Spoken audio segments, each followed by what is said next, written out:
Selamat datang di channel Go7 TV. Pada kesempatan yang berbahagia ini, saya akan menceritakan kembali sebuah film fantasi China yang berjudul The Night of Shadow Between Yin and Yang. Film ini diproduksi oleh Golden Shore Film and Television, dirilis pada tanggal 5 Februari 2019 dan disutradarai oleh Fashion, serta diperankan oleh sederet bintang film Mandarin ternama yang diantaranya adalah Jackie Chan sebagai Pu Songling, Ethan Chuan sebagai Chai Chen, Austin Lin sebagai Yuan Fei, dan Ilan Zhong sebagai Xiao Jing, serta masih banyak lagi yang lainnya. Film ini menceritakan tentang seorang pemburu iblis legendaris bernama Pu Songling. Dia melacak iblis jahat yang memasuki dimensi manusia, dibantu oleh anak didiknya serta sekelompok monster yang ramah. Pu harus berhasil menangkap iblis jahat dan menyegelnya. Sebelum kita masuk lebih dalam lagi ke alur ceritanya, jangan lupa klik tombol subscribe, like, dan bunyikan loncengnya. Selamat menyaksikan.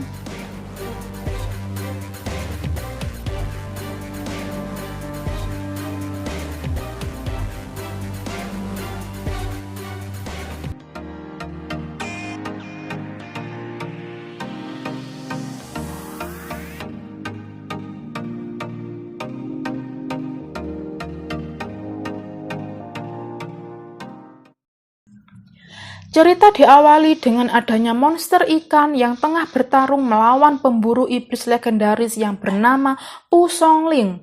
Di mana Pu Songling tidak melawannya sendirian, dia dibantu dengan beberapa monster kecil yang ramah. Kemudian monster ikan berhasil ditangkap dan dimasukkan ke dalam kitab Yin Yang.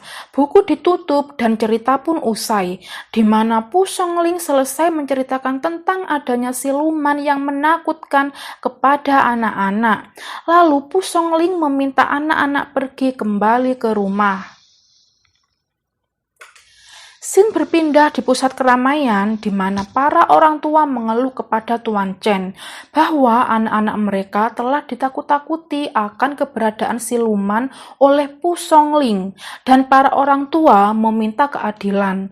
Lalu Tuan Chen meminta Yuan Fei menangkap Pu Songling dan membawanya ke pengadilan. Keesokan harinya, Yuan Fei beserta para orang tua mendatangi kediaman Pu Songling untuk meminta penjelasan mengapa dia menakut-nakuti anak mereka. Pu Songling meminta monster pelupa ingatan untuk membuat mereka lupa ingatan akan tujuan mereka. Setelah itu, Pu Songling meminta para orang tua membeli buku karya Pu Songling dengan harga 50 sen. Setelah itu, mereka pergi berlalu. Sementara di tempat yang sama, Yuan Fei malah sibuk menangkap ayam yang berkeliaran di halaman Pu Songling. Dia merasakan keanehan yang terjadi pada ibu-ibu. Kemudian dia masuk ke dalam rumah Pu dan menangkapnya. Tapi yang terjadi malah sebaliknya. Yuan Fei yang tertangkap dan monster hijau membuang gas tepat di mukanya. Setelah itu Yuan Fei pingsan. Di tempat yang berbeda muncul siluman cantik bernama Xiao Jing beserta dengan rekannya Lin Peng. Mereka menculik para gadis dan membawanya pergi. Xiao Jing muncul, kemudian pemburu siluman lain menyerang Xiao Jing dan berhasil melumpuhkannya. Namun Xiao Jing berhasil melarikan diri. Scene berpindah di kediaman Pu Songling, di mana Yuan Fei meminta Pu Songling menerima dia menjadi muridnya. Di tempat lain, Xiao Jing kembali ke tempatnya, sementara Lin Peng memakan roh gadis berusia 16 tahun. Lin Peng meminta Xiao Jing untuk melupakan kekasihnya. Xiao Jing yang dulunya manusia jatuh cinta kepada siluman ular yang baik hati. Keesokan paginya, Yuan Fei memasak makanan lezat untuk Pu Songling. Setelah itu, datanglah monster Pao memberitakan bahwa putri pemimpin distrik yang bernama Nona Chu hilang diculik di toko cermin. Setelah itu, mereka bergegas menuju distrik Jinhua untuk menolong Nona Chu. Beberapa saat kemudian, tibalah mereka di pasar untuk mendatangi toko cermin tempat Nona Chu diculik. Di toko cermin sudah ada monster babi dan Wang Yu yang turut membantu mereka. Wang Yu memperlihatkan apa yang terjadi sebelumnya di toko cermin tersebut. Kemudian Pu Songling meminta Yuan Fei pergi bersama Wang Yu untuk membebaskan Nona Chu. Singkat cerita, Wang Yu dan Yuan Fei tengah sampai di tempat siluman cermin bersamaan dengan pemburu siluman lainnya yang bernama Cai Chen. Cai Chen tidak terima jika Xiao Jing menjadi siluman. Kemudian Lin Peng menyerang Cai Chen dan berhasil menawannya. Lalu datanglah Pu Songling menolong Cai Chen. Setelah itu, siluman cermin berhasil ditangkap Pu dan memasukkannya ke dalam kitab Yin Yang. Scene berpindah di kediaman Pu Songling di mana adik siluman cermin Xiao Jing hendak membebaskan kakaknya yang dikurung di dalam kitab Yin Yang. Ketika Pu Songling hendak mengurung Xiao Jing, Cai Chen melarangnya dan merebut kuas ajaib milik Pu Songling. Terjadilah aksi saling merebut. Di sisi lain, Xiao Jing membalut badan Yuan Feng dengan selendang dan menggantungnya di atas pohon. Sementara para monster Rama berusaha menangkap Xiao Jing. Cai Chen membuat Pu Songling merasa terpojok dan dia meminta Pu Songling membantunya mengeluarkan obat siluman yang berada di dalam tubuh Xiao Jing. Xiao Jing berhasil menawan Pu Songling. Ketika Pu Songling hendak mengeluarkan Yin Yang, Cai Chen menghalanginya dan meminta Xiao Jing pergi. Keesokan harinya, Yuan Feng menjelaskan kepada ayah Nona Chu bahwa setiap gadis yang diculik siluman cermin dikurung di dalam tembok.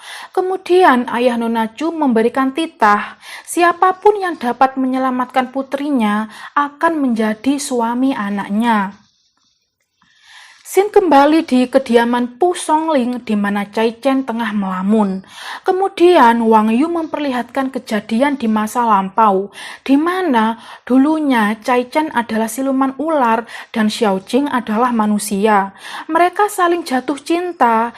Tiba saatnya Cai Chen menginginkan untuk hidup menjadi manusia dengan memberikan obat siluman kepada Xiao Jing, yang kemudian Xiao Jing berubah menjadi siluman ular dan Cai Chen berubah menjadi manusia. Di tempat lain, tepatnya di pusat keramaian, Pu Songling meminta Yuan Feng menyamar menjadi gadis berusia 16 tahun. Mereka mengatur strategi untuk mengambil obat siluman. Setelah itu mereka memasuki pertunjukan tarian. Yuan Feng menjebak Xiao Jing dengan mengumpulkan banyak gadis berusia 16 tahun sebagai penari. Namun rencana mereka gagal karena ulah Cai Chen. Kemudian, Xiao Jing memasuki ruang ganti penari dan mengambil roh salah satu gadis dan menyamar menjadi penari. Xiao Jing sadar kalau dia sedang dijebak. Xiao Jing terus menari. Kemudian Yuan Feng berteriak kalau penari itu adalah siluman. Lalu Xiao Jing merasuki badan para penonton dengan sihirnya yang membuat mereka kuat. Setelah itu mereka semua menyerang Pu Songling. Xiao Jing berubah menjadi ular siluman dan mengejar Pu Songling beserta Yuan Feng. Pu Songling meminta Xiao Jing kembali ke wujud semula dan mengembalikan obat siluman milik Cai Chen. Kemudian Pu Songling mengikat Xiao Jing dengan mantranya dan membuat dia kembali ke wujud semula. Setelah itu Xiao Jing dimasukkan ke dalam kitab Yin Yang. Kemudian satu persatu roh para gadis telah kembali. Di tempat yang sama, Cai Chen mencari keberadaan Xiao Jing namun tidak diketemukannya. Cai Chen marah kepada Pu Songling karena memasukkan Xiao Jing ke dalam Yin Yang. Kemudian Wang Yu menghilangkan ingatan Cai Chen dan Pu Songling memberikan jati diri yang baru kepada Cai Chen. Keesokan harinya, para warga dan ayah Nona Chu mendatangi kediaman Yuan Feng untuk berterima kasih kepadanya dan menaikkan jabatan Yuan Feng.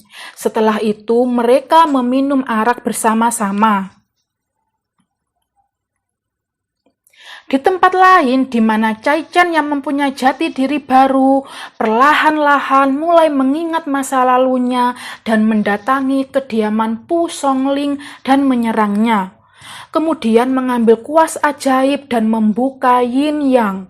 Setelah itu dia memasuki dimensi siluman untuk mencari Xiao Jing. Dia berhasil menemukan Xiao Jing dan mengambil kembali obat siluman milik Cai Chen, sehingga Xiao Jing kembali menjadi manusia dan Cai Chen kembali menjadi siluman ular. Cai Chen menghancurkan dimensi siluman dan membuat semua siluman yang dikurung berabad-abad melarikan diri. Cai Chen menghirup energi yin yang ditambah obat siluman iblis menjadikan Cai Chen semakin kuat. Pu Songling beserta dengan Yuan Feng dan monster kecil memasuki dimensi siluman untuk mengambil kembali kitab Yin Yang. Namun mereka mendapat serangan dari Cai Chen yang berubah menjadi iblis. Beruntung monster kecil dapat menghalau serangan Cai Chen. Namun Cai Chen terus menyerang Pu Songling. Cai Chen menjatuhkan kuas ajaib dan sontak monster kecil berusaha mengambilnya. Terjadilah aksi saling merebut. Namun Cai Chen berhasil mengambilnya. Beberapa saat kemudian, Xiao Jing muncul, kemudian Cai Chen mengejarnya. Lalu Cai Chen tertahan di lingkaran api. Kemudian mereka berciuman, setelah itu mereka berdua menghilang. Pu Songling menulis kisah mereka dalam sebuah buku. Dan cerita pun selesai.